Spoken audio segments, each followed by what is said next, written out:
Hello and welcome back. Welcome back to the next session on Tsitsi Dangarembga's nervous conditions. We have already have had two sessions on this novel. We did a background. The first session was on the background to the novel, the history of decolonization of Zimbabwe, earlier known as Rhodesia. We've already also discussed the background to the novel. We have discussed about the author. So all those things we covered in the first lecture, and now the second one. And the second one was about the first three chapters of the novel. So the three chapters which kind of set the scene, introduce the characters. We learn about the family, we learn about the protagonist, that is Tambu, right, a young girl, Tambu, who is denied education, and her pursuit of education, her pursuit for the improvement of her life. We discussed the very interesting and the shocking way in which the novel begins, the very upsetting or kind of not really upsetting, but more like upsets the expectations, right. So the first line upsets the expectations, and then we go on, and the first, as I earlier on said in that lecture, that the first three chapters set the scene. They set the scene. They set the scene. They also constitute a loop, right. They also constitute a kind of a loop. It begins with this sentence, "I was not sorry when my brother died," and the three chapters tell us about Tambu's family, her relationship with her brother, and in chapter 3 ends with where the novel began. We also hear about the position of women, the burdens of womanhood that her mother tries to explain to her, tells her to accept her position. We also hear about the history from the other side, or the history from the African history, or the history from African perspective, when the grandmother tells this fairy tale like story about her origins, about her past to her granddaughter. So, as we discussed, it is alternate history, it is also alternate form of education. This is not the history that Tambu would learn at the schools. It's also, we can also see, this fairy tale, or we often hear, whether it is Asian or African cultures, you have this whole problem of history. Now, the history that is told from the other side takes on different kind of formats, it takes different formal features, and here we have it in the form of a fairy tale, which is very different from a very objective linear history that she is going to learn in her school curriculum, in the English curriculum. We also see the extended family and the implications. So, here with the Baba Myguru and her family, we see education and English education. What difference does it mean, and how it creates alienation, it creates barriers. So, education, which is important for self improvement, for the improvement of the family, for the economic improvement of the family, actually is also a barrier, right. It also creates barriers within a family, and it is also a tool for colonization. The important events are, of course, Nahamo's death, where the novel begins and where this loop ends, and Tambu's character as we see developing in this part of the novel. So, now we move on to the next session, or the next few chapters of the novel, that is we will cover chapter 4 to 6 in this session, and these are some of the points, these are the main points that we are going to discuss in this session. So, we are going to discuss now. Chapter 4 starts with Tambu.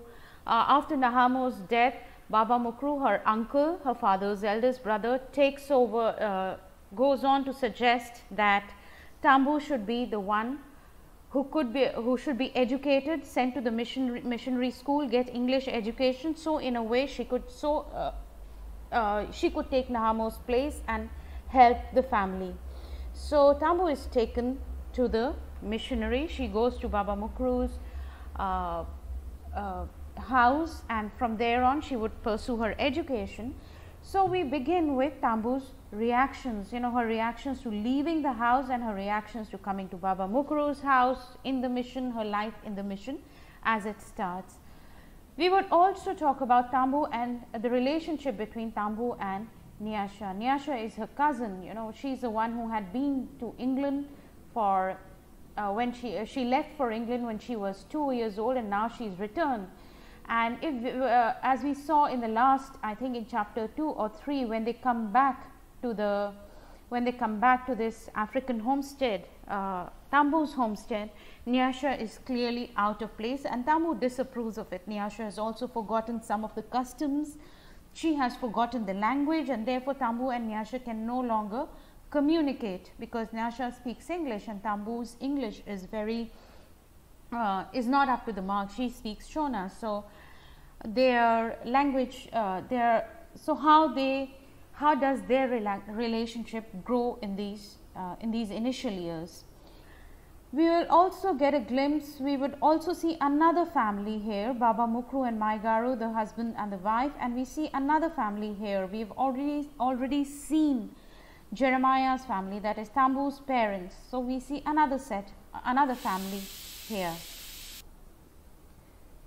Then of course we come to this whole question of education and work, right? Education system, the paradox of English education underlies, it's a kind of a subtext that runs through the book, because essentially, as we discussed, this is a Bildungsroman, right? It is a story of growth, it's a story of coming of age of a Zimbabwean girl.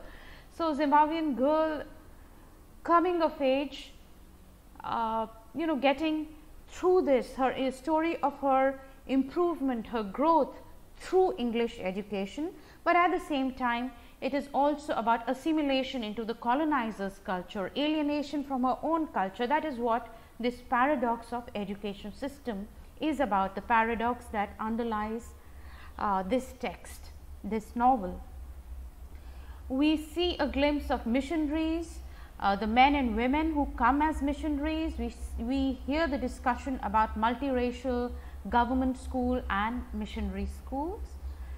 And of course, the most important incident here, the incident that kind of it stands out in the novel, is the Christmas party and the confrontation between Nayasha and Baba Mukuru after the party. It is one of the most volatile, it's one of the most, we see the suppressed violence that is there within the families, we see it erupt to the surface. So once again, then we are going to discuss Nayasha, and we end this session with that. So let's go on and discuss the first part of this, the first point here, Tambu's reaction when she comes to the mission. So okay, we know that when Tambu leaves the house, her mother is not very happy. The mother blames Myguru and Baba Mukuru and the mission itself for she blames them for Nahamo's death, and she does not really want Tambu to go to the missionary school. She does not want her to go to Myguru's house and so on. But for Tambu, it is an opportunity that she has been waiting for, that she has been envious. She has been jealous of her brother. These are the opportunities that she always wanted. And so when she goes, it's like she overcomes this guilt or any kind of misgiving that she experiences with respect to her mother's reluctance to send her. So this is what she says, and we are in chapter 4, right at the beginning. She says, "My horizons were saturated with me, my leaving, my going. There was no room for what I left behind. My father, as affably, shallowly agreed.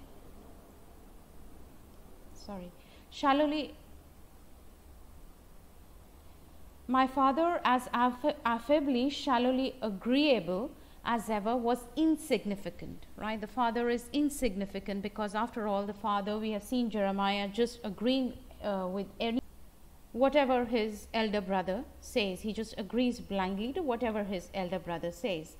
My anxious mother was no more than another piece of surplus scenery to be maintained. Of course, to be maintained, but all the same superfluous, an obstacle in the path of my departure. As for my sisters, well, they were there. They were watching me climb into Baba Mukuru's car to be whisked away to limitless horizons. It was up to them to learn the important lesson that circumstances are not immutable. No burden so binding that it could not be dropped. The honor for teaching them this emancipating lesson was mine. I claimed it all, for here I was, living proof of the moral. There was no doubt in my mind that this was the case. So this is interesting at several levels. One, the parents are actually superfluous. That's what she says. My mother was important to me, but superfluous. My sisters, they were there. I'm teaching them a lesson that no burden is insurmountable, right? No obstacle is insurmountable. No circumstances are insurmountable. And this is interesting because she takes credit for all that, whereas it is not so. It is just by chance that Nahamo died, and she has this chance, right? So, but here we see a kind of a self-righteous tone. We also see a certain form of, she's already distancing herself and setting herself up and above her family. We already, even before she goes and even before she enters a mission, we already see her distancing herself from her family. They are insignificant. They have to be taught this lesson, and I am an example. I'm teaching them a lesson that circumstances are not immutable. They are not unsurmountable.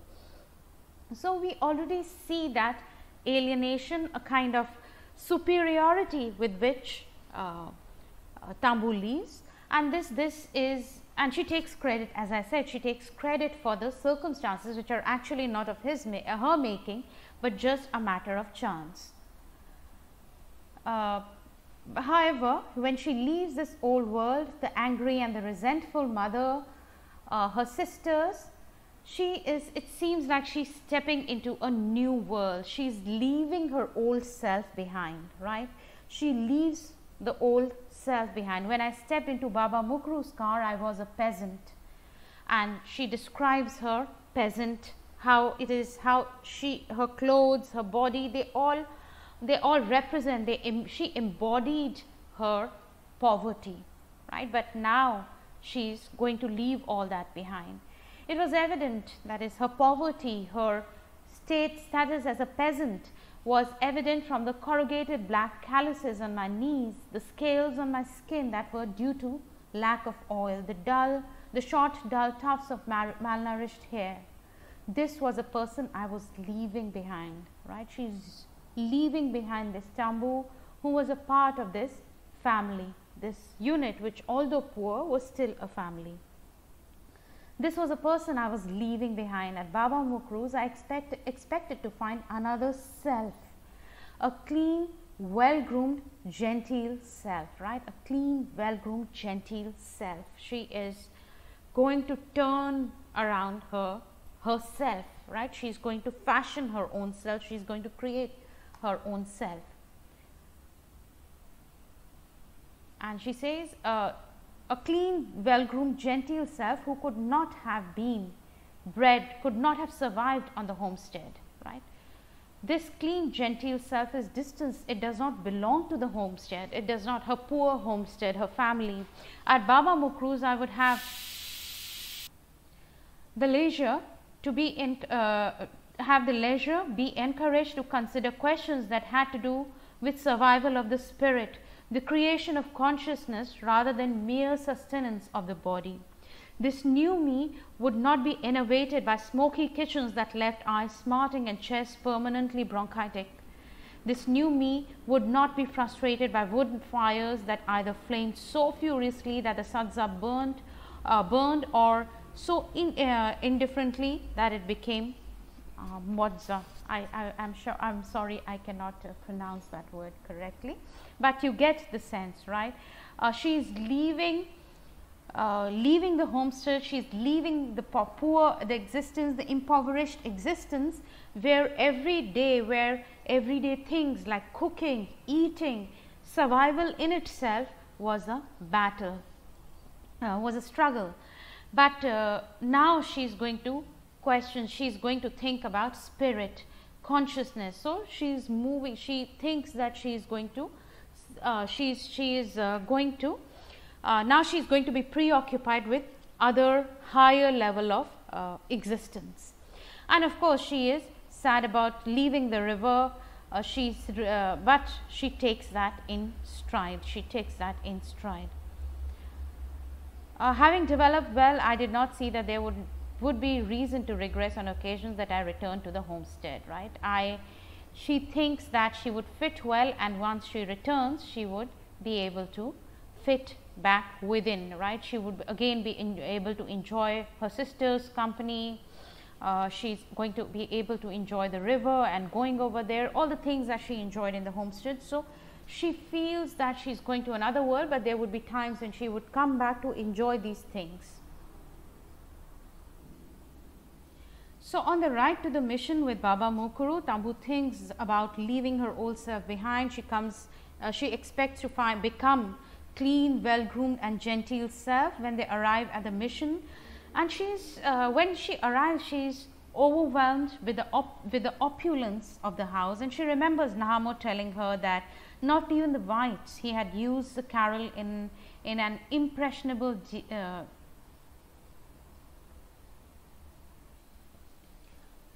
descant. He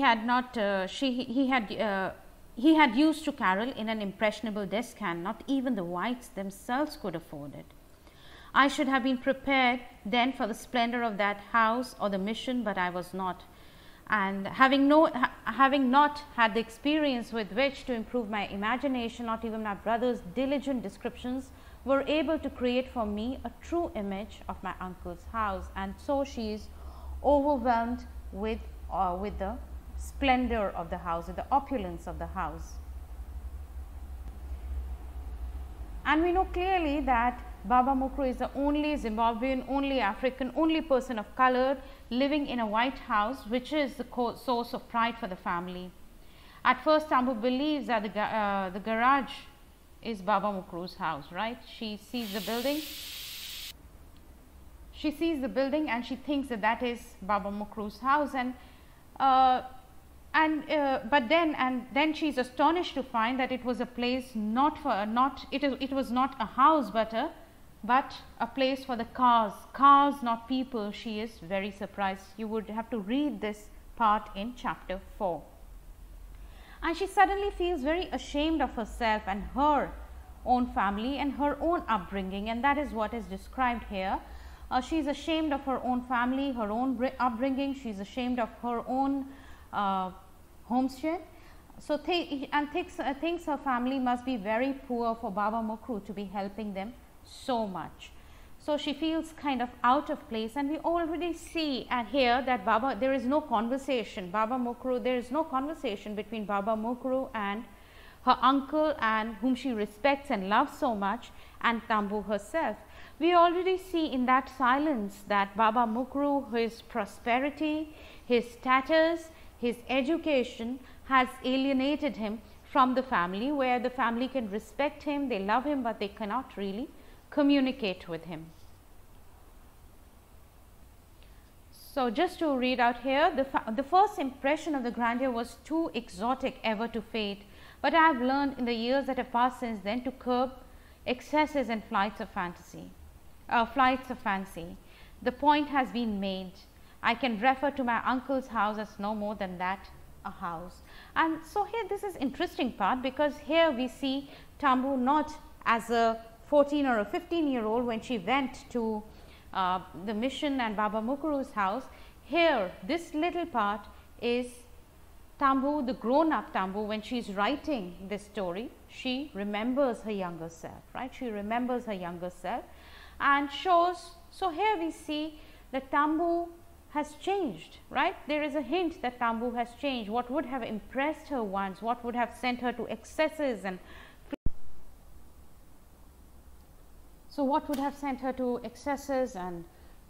raptures and flights of fancy are no longer really that exciting. They have become ordinary. So here we have a little moment where we realize that the novel is a reflexive piece, right? It is a reflexive piece where an older, it's not just Tambu seeing the family and the world around her and telling us a story. It is actually an older person, older Tambu, who's looking at her family, Baba Mygru's family, Tambu, her younger self, and whatever happened, she's trying to put it in a coherent narrative. She's telling the story of her growth, her education, her childhood.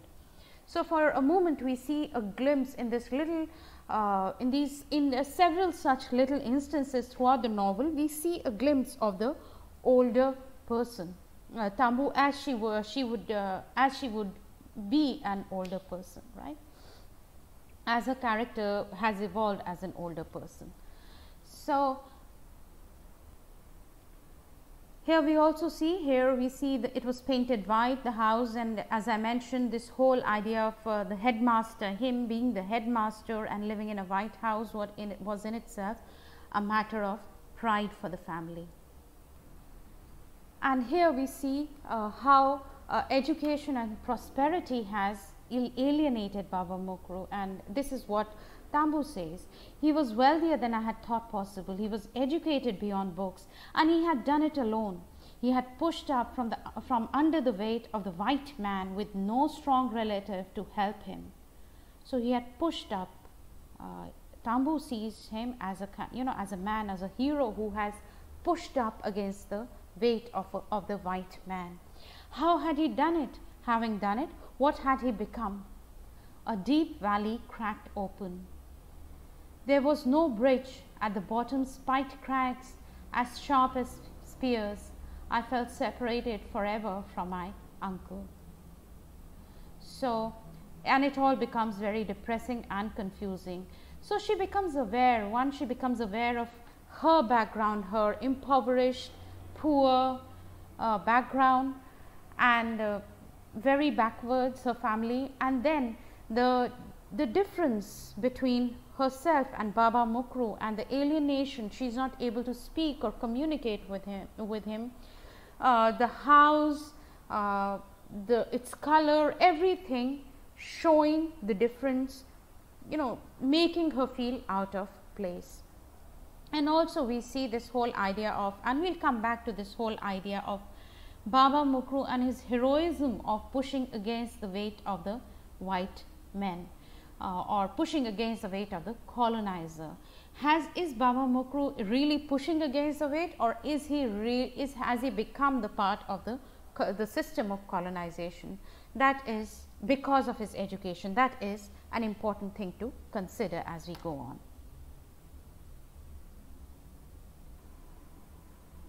Now, when she gets to the house, she is greeted by Anna. She is greeted by Nayasha, who's baking a cake and comes out to greet her before going back to the kitchen. And she enters not from the living room but from the kitchen, and she sees Nayasha in the kitchen. Nayasha is busy baking. I busied myself with inspecting the kitchen. It looked very sophisticated to me at the time, but looking back, I remember that the cooker had only 3 plates, none of which was a ring, that the kettle was not electric, and the refrigerator was a bulky paraffin powered affair. The linoleum was old, its blue and white pattern fading to patches of red where the paint had worn off, and patches of black where feet had scuffed up the old flooring as it seems, and water had dripped from hands and vegetables and crockery to create a stubborn black scum. The kitchen window was not curtained, a pane of glass was missing, and so on. So the kitchen is not really that impressive. It does not match up to the opulence of the house. Now you have to think why and what does that show? whose domain in the kitchen, whose domain is the kitchen, who spends time in the kitchen, and if the condition of kitchen, if the kitchen is old, not up to date, then it says something about the status, about the power of the people who spend time in the kitchen. So Nayasha is here in the kitchen. We see Myguru often working from the kitchen, or kind of ordering the kitchen, people in the kitchen, the servants, of course, Anna and others. So it just shows the status of people, or the status of the section of the family that spends time in the kitchen. So the space becomes a symbol of the status of women in this family. So although it is a part of the it is a part of that opulent household, but still it is poor, it is not as up to date as the rest of the house, as we shall see. If you remember earlier on, we have already there are descriptions of Tambu's kitchen in her homestead, you know, the stove and so on, the smokiness, the walls. So we clearly see that Tambu and the girls spending time there. Tambu actually often women also sleeping in the kitchen, right? It says something about women who would spend time in the kitchen. Myguru, when she goes to the homestead, when she goes back to Jeremiah's place, she gets her stove, right? If you remember read it carefully, she takes her stove. So it seems as if, you know, she comes from a kitchen which is much more advanced, so you don't have to really blow the fire, you know, the old fashioned stove, but she gets a more modern stove. But here we see that actually the kitchen is old. So why does she get the stove? Probably to cook food for the entire family. As we see later on, Myguru protests against there being too much work. So stove is a part of that, right, to feed the family rather than for Myguru's convenience or the women's convenience. So here we see the living room, and this is in stark contrast to the kitchen. Since I entered my uncle's house through the back door, so had moved up a gradient of glamour from the kitchen, right, from kitchen to the dining room, then to the living room. So the full impact of, I did not benefit from the full impact of the elegance of that living room. And then she goes on to describe the opulence, the elegance of the living room. But she is already moved up. She says she's moved from kitchen to the living room, and then to the kitchen to the dining room to the living room, and she has seen the not so nice parts of the household.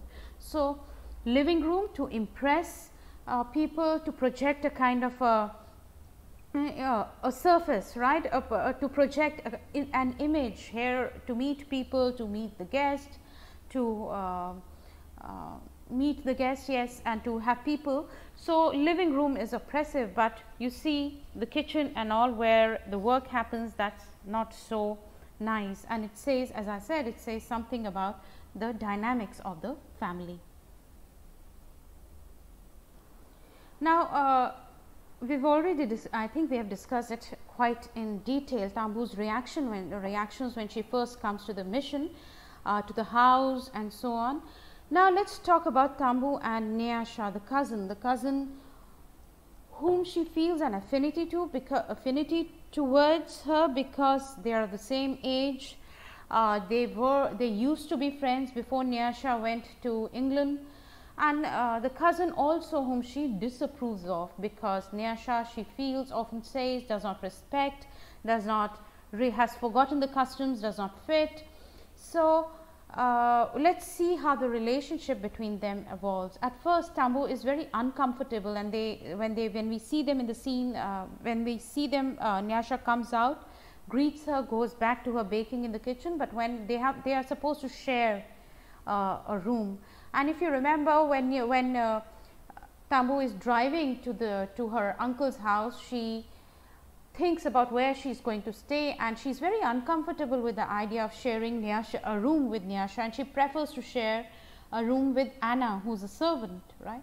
So, but she is supposed to share. She comes to Nayasha's room, and they stand very uncomfortably in silence, And then they suddenly burst out laughing together, and from there on the relationship takes over. Let's go and read again.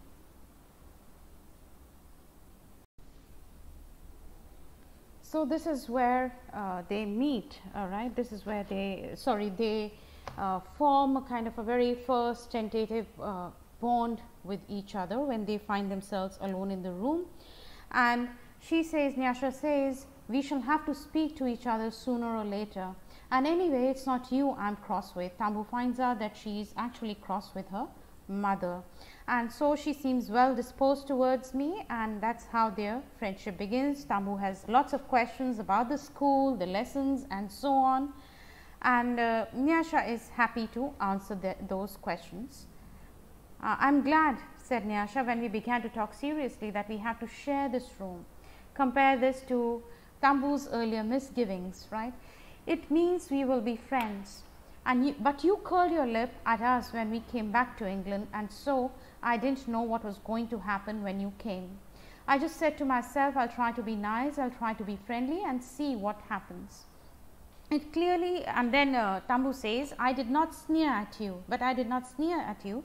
And so it kind of really shows that at that time, if you remember, Tambu thought that Nayasha was looking down upon them. She did not really want to fit and follow the customs, did not want to dance along.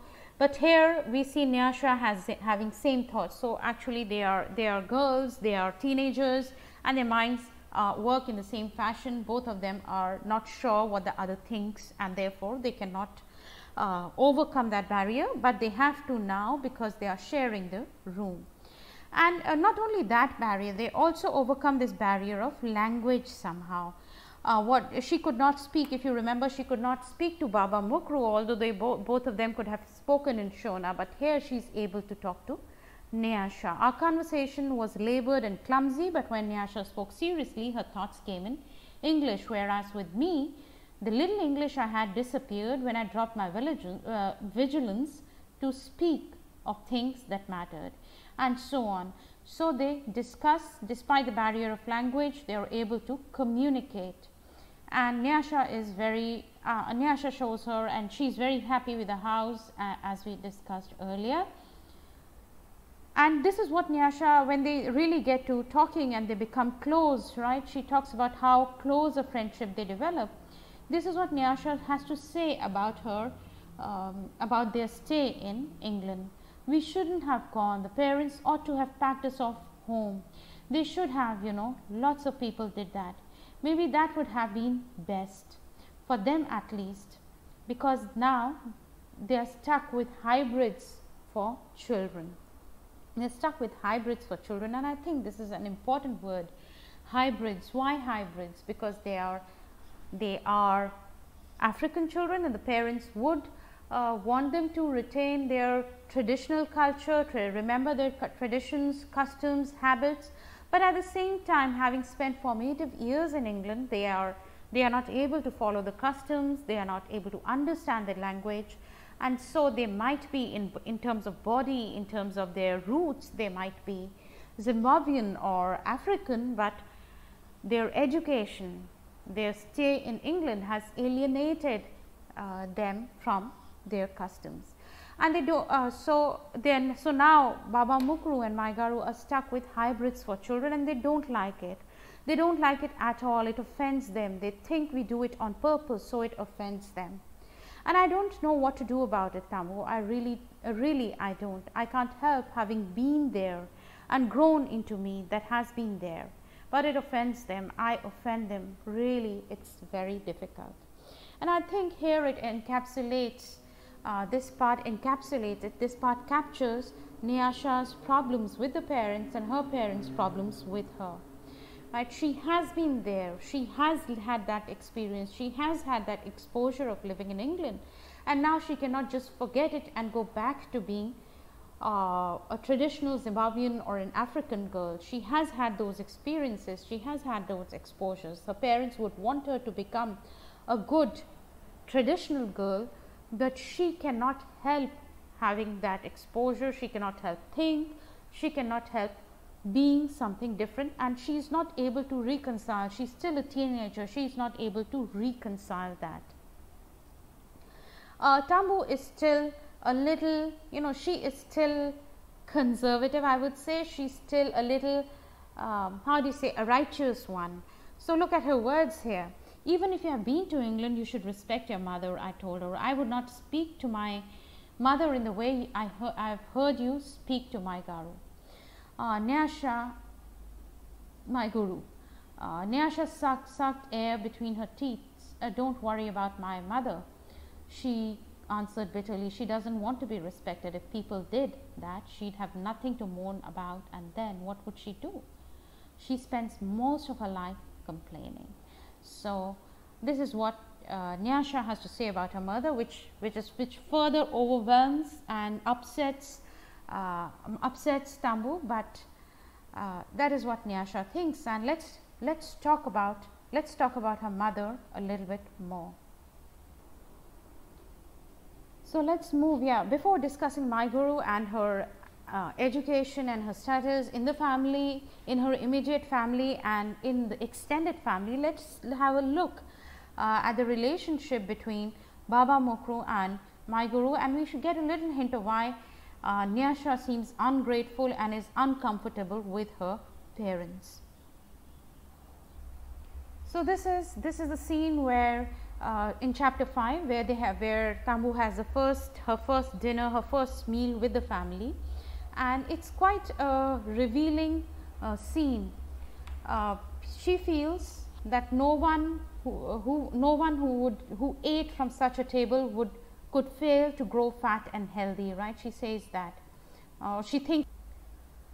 She thinks that when she sees the dining table, when she first comes to the homestead, she thinks that no one who ate from such a table could fail to grow fat and healthy. But now we see the drama at the table, at this table. So they say the prayers, and then Baba Myguru comes and he seats himself at the head of the table in a place set with a pile of plates. You had already started, he observed to Myguru. Did you think I wasn't coming? Even after you telephoned to say supper was ready, and I said I was coming. So he does not like the fact that the family starts to eat before he is there. He is already informed, so the family is supposed to wait. And Myguru is again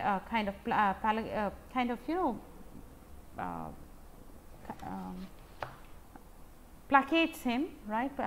She tells him that no, we had not started, we are actually waiting, and now that you are here, but now you've come, help yourself. And so look at this scene. With this, she removed the lid from the serving dish nearest Baba Myguru and put it away on the sideboard, right? She picks up the lid and then puts the dish away. Then she picked up a plate from the pile in front of Baba Myguru and held it for him respectfully with both hands while he spooned food onto his plate. Then he had finished with the first dish. Myguru put husband's plate down in her own place.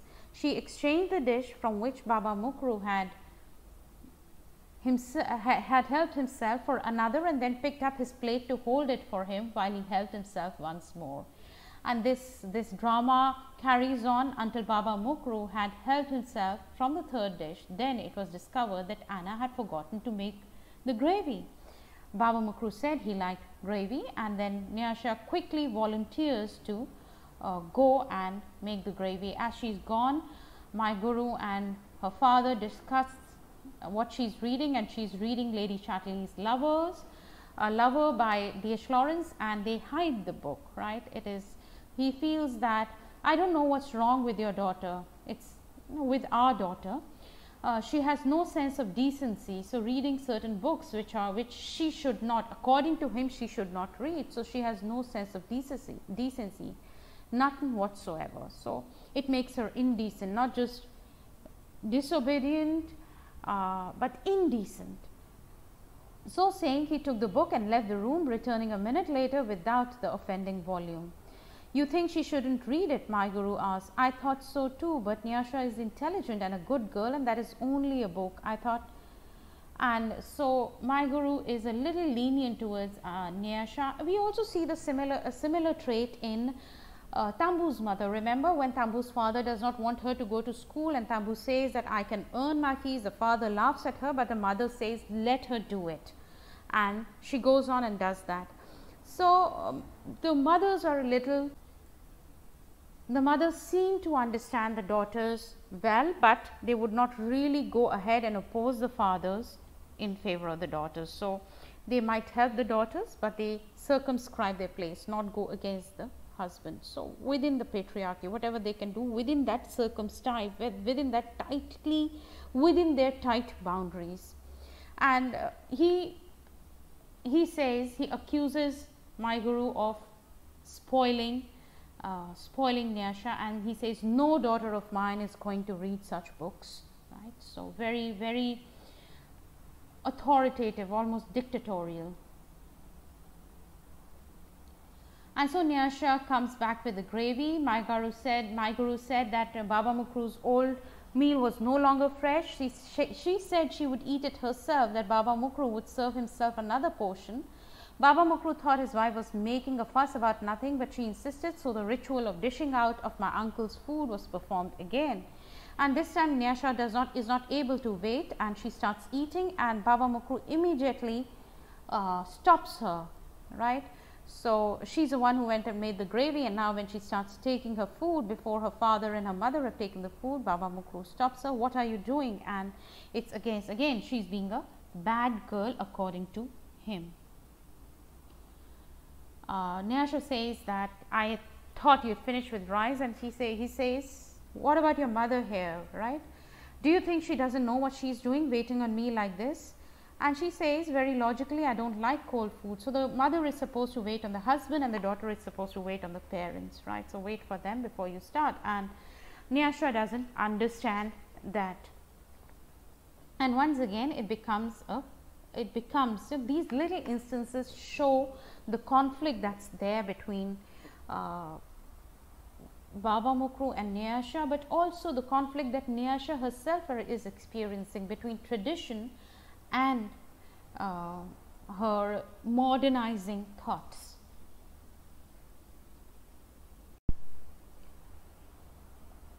So here we see the drama of the family, the drama of power and hierarchy in the family.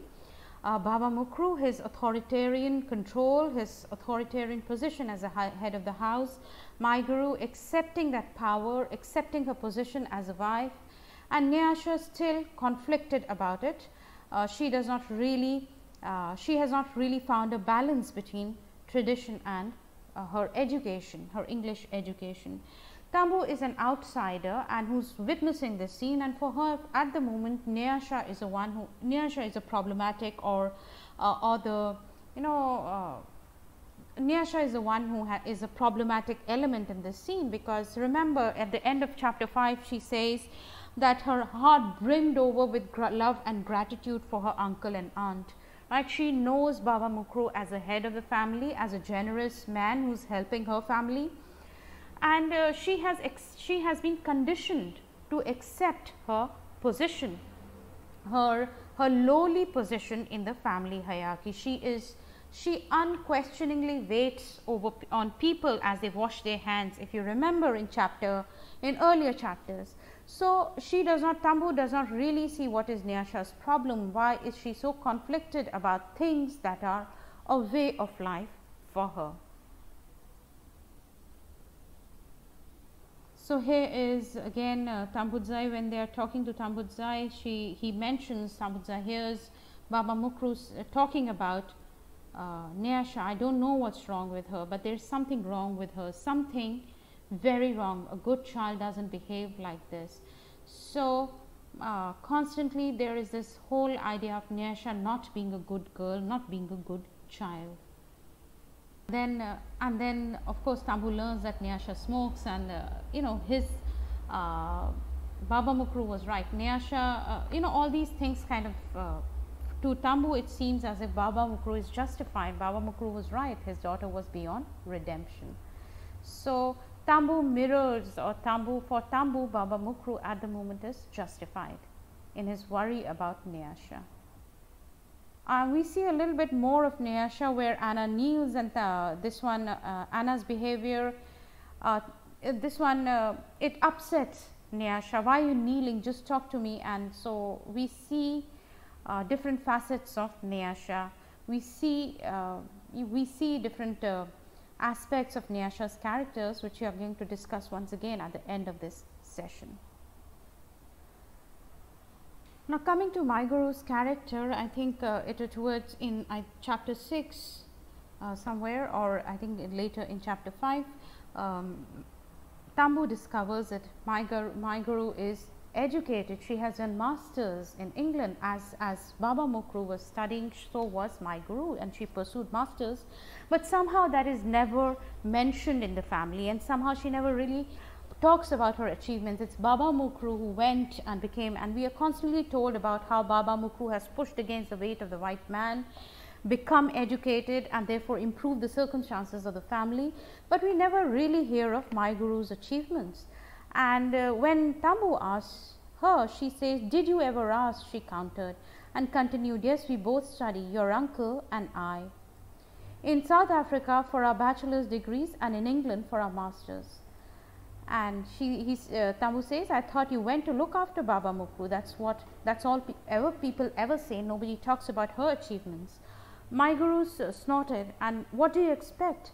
Why should a woman go all the way and put up with all these problems if not to look after her husband?" So kind of her achievements or her education has been is not important. More important is her role as a woman, as a wife. So her educational achievements have been sidelined. Myguru was more serious than she had ever been before. Her seriousness changed her from a sweet, soft dove. That's what a good wife, a good aunt, a good mother is supposed to be like. So she pretends, or that's how Tambu has seen her throughout, sweet, soft dove. But now when she thinks about all this, her education, the way her education has been sidelined, it turns her something more like a wasp. That's what they like to think I did. She continued sourly. The lower half of her face, and only the lower half because it did not quite reach the eyes, set herself in sullen lines of discontent. She bent over her books to hide them, and to prove that she was not unhappy at all, she made a chuckling sound.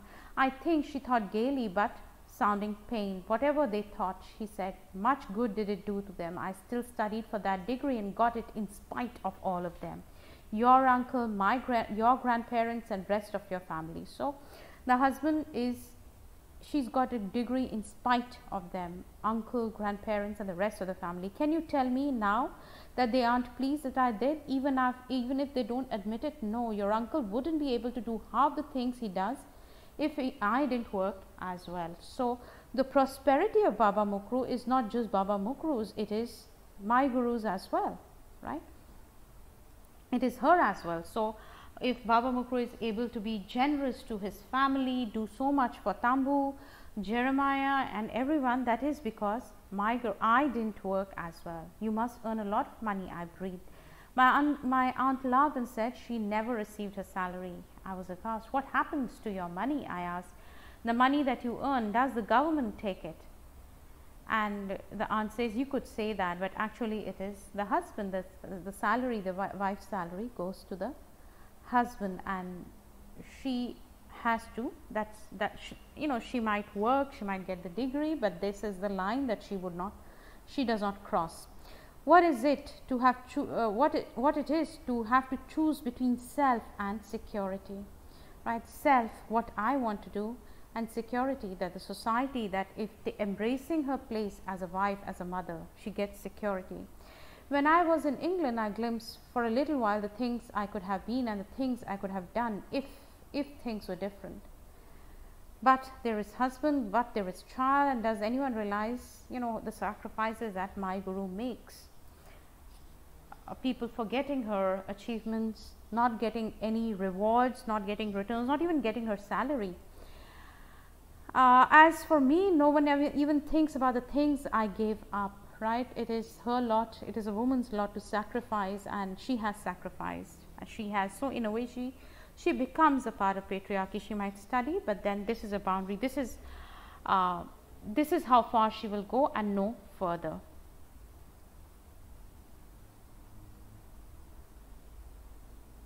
when you have a good man and lovely children, it makes it all worthwhile. But Tambu is already growing up and her thoughts are changing, and she thinks that it is a shame, right? She does not agree with that.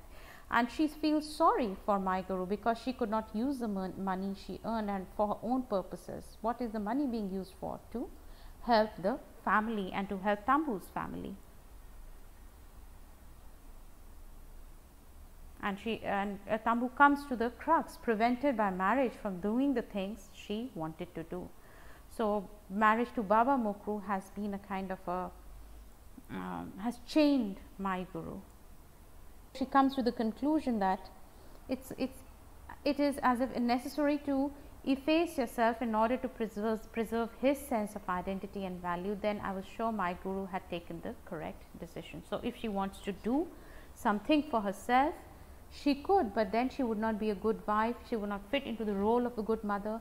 So to efface, to sacrifice her sense of identity so that he can come into being as a head of the family, as a generous man. So if that is a structure of the society, so she has fitted well, she is a suitable good wife. And she is not really sure of Baba Myguru anymore, you know, she is not, it's elusive, she is not sure about. So we slowly see Tambu's she is no longer thinking in black and white, she is able to assess the complexities of the world around her.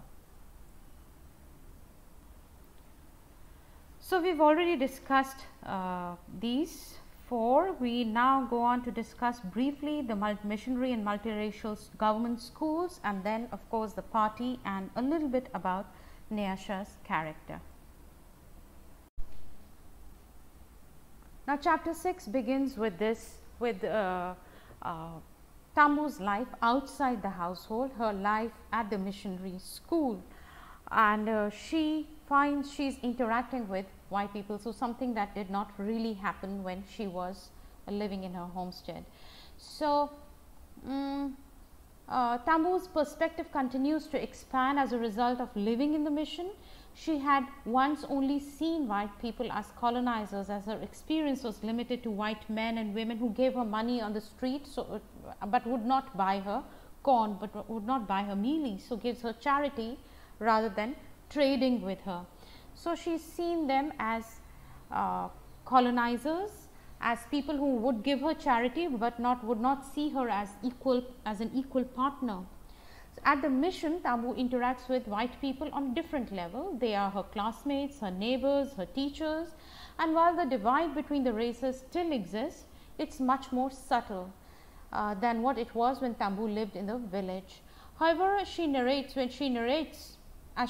in this section of the story, Tambu looks back and comments sarcastically. She talks about missionaries coming, they were here on God's business, here in the darkest of Africa.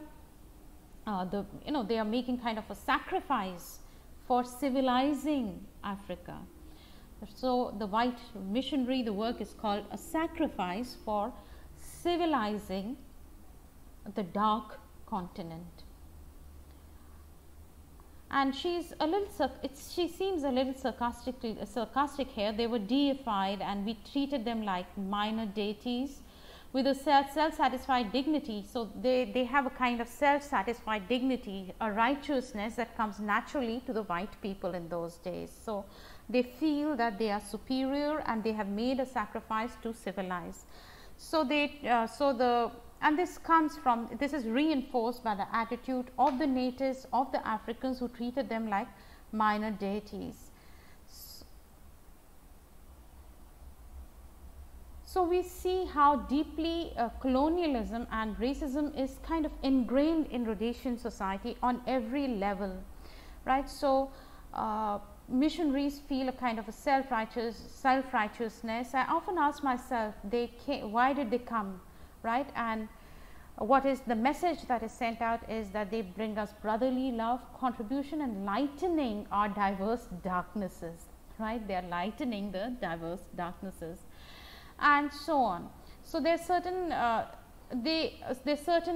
white people missionaries who talk in Shona language, who bring their children to the local schools. They had smooth, healthy, sun-browned skin.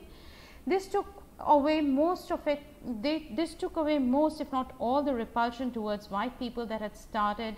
Now, there's some people who are more acceptable, not like colonizers, people who seem to be kinder, people who seem to be more open to cross-cultural interactions.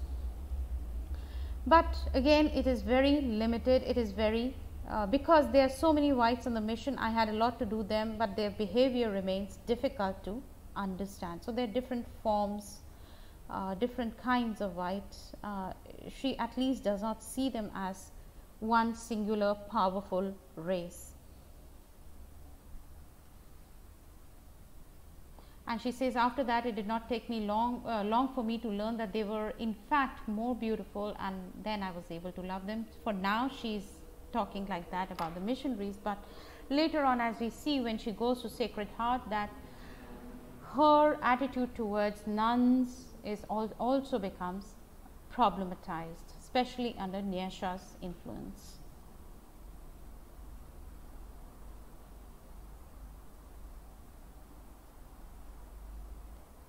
So, and again there is, it seems to be that there is space for debate, where which kind of schooling, is it good to mingle or is it good for the races to stay separate, and you know, there is a space for discussion, but that is limited within the missionary school. These debates happen and they are acceptable, but remember that this is a time of bush war, where the African nationalist parties are fighting for control, and the white community is holding on to the governance of Rhodesia. So, while these debates can happen in the classroom, they are not permitted outside, right? And so, it is interesting to see how, you know, you see these debates, if they are happening within the close confines of the classroom, they are permitted, because these children in the end would love and go back to the missionaries, be subservient to the missionaries. So, it is okay to allow them an illusion of freedom, illusion of space, illusion of democracy, but once it happens outside the classroom, for the government, it is not permitted. And to an extent, Nayasha, who's more aware, who can think and see all these things, she at the end, you know, she sees this, and at the end, towards, I think in chapter 7, she urges Tambu not to think that Christian way is necessarily the most progressive or a better way. This especially when they are talking about Tambu's parents' marriage, right? So, we will discuss that when we get to it, but this is a status of education, which brings us back to Baba Myguru. Has Baba Myguru really pushed against the white man, or has he embraced his subservient colonial position so that he can have some kind of dignity or prosperity at the cost of his by accepting a subservient position? He is a tameable colonized subject. He accepts his position as a colonized subject.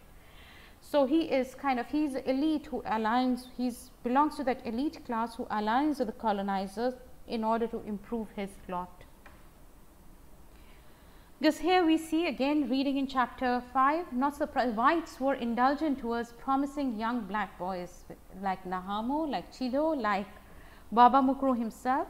So, the whites were indulgent towards promising young black boys in those days, provided that the promise was a peaceful promise, a grateful promise to accept whatever was handed out to them and not to accept more, right? Maintain peace, be grateful for the education, be grateful for the scholarship, don't ask for equality, don't ask for self-determination, don't ask for a seat in the government.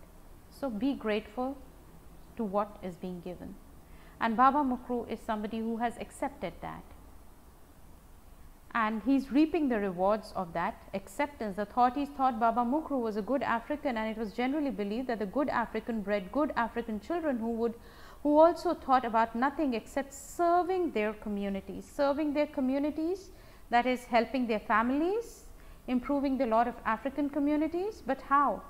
By serving, by being subservient, by accepting the rule of the colonizer. So, Nayasha really, so this is talking about Nayasha's scholarship. right? But Nayasha finds all this amusing. Right? Now, the last incident that I want to discuss in this session is the Christmas party, where Myguru is really pleased with how Nayasha is looking, the way she is dressed up, but Baba Myguru does not really think so, right? Baba Myguru objects to her dress, objects to her going to the Christmas party, but Nayasha likes to go out. Nayasha likes to, and he again blames Myguru for it. It's your fault. What do you expect if you insist on dressing her up like that? So, but of course they go and they stay out at night. When Tambu and Chido come back home, she's just on the driveway with another boy, and this is what angers her father, and there is a direct conflict where Baba Myguru hits Nayasha and Nayasha hits back, and we see the suppressed violence that's there against in Nayasha's rebellion, and also in the society that would like to silence and suppress Nayasha and young girls like Nayasha. We see that violent confrontation in that particular scene. So, we see different people reacting to that conversation, conflict, and Chido is annoyed. He asks, why does she have to stand up to him? Let him be. Why stand up? And Baba Myguru again brings in this question of no decent girl, decency, shame, and then condemns her for loose morals. So, again we see Baba Myguru asserting his position, you must respect me. Why? Because do not talk back to me, you must respect me, I am your father and I am telling you to do so, and so on.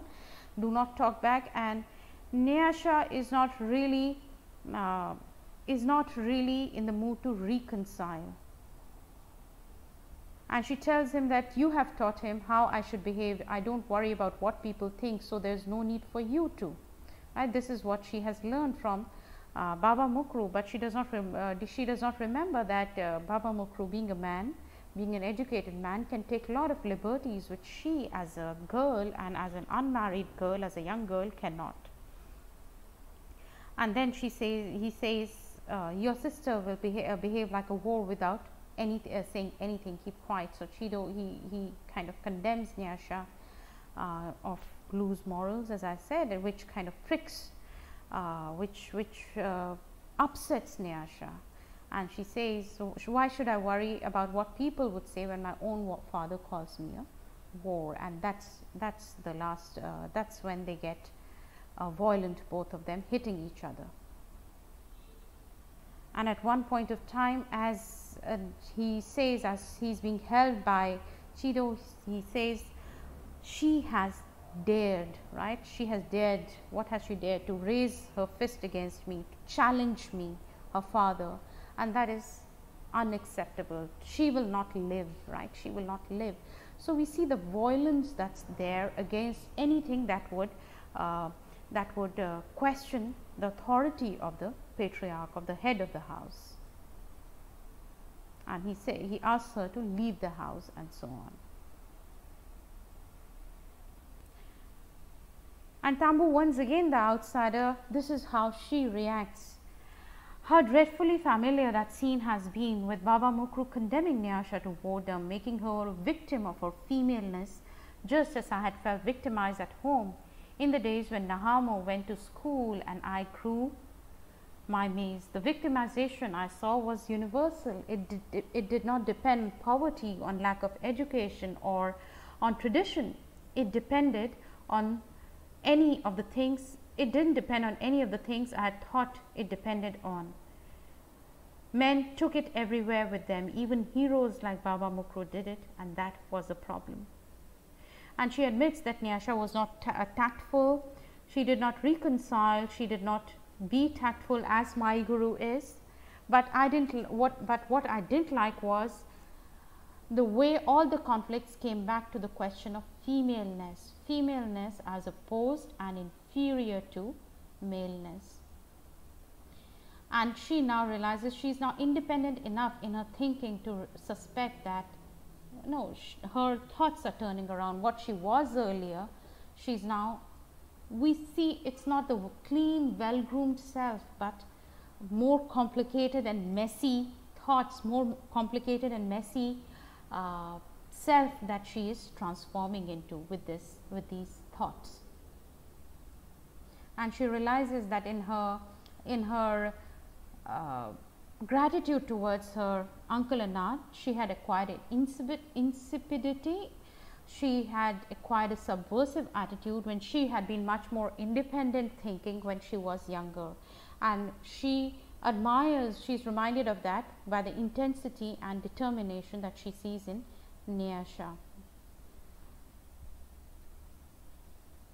So, and this is what Nayasha has to say: it happens, you get so comfortable and used to the way things are. Look at me now, I was comfortable in England, but now I'm a war with dirty habits. So, the idea of black girl, and when we discuss Lucia and Tickshaw, we are again going to come back to this idea of black girl, and how all the women at some point of time say that, bring up this idea of being trapped, right?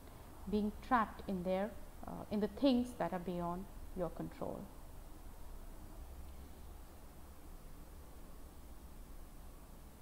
So, while Tambu consoles Nayasha, she also comments that that she had been the one, if she had been the one to strike her own father, she would commit a suicide out of shame. So, we still see the conflict. Tambu is not as worldly as her cousin, and therefore cannot understand Nayasha's instinct to lash out against authority, but she is able to understand the duality of authority.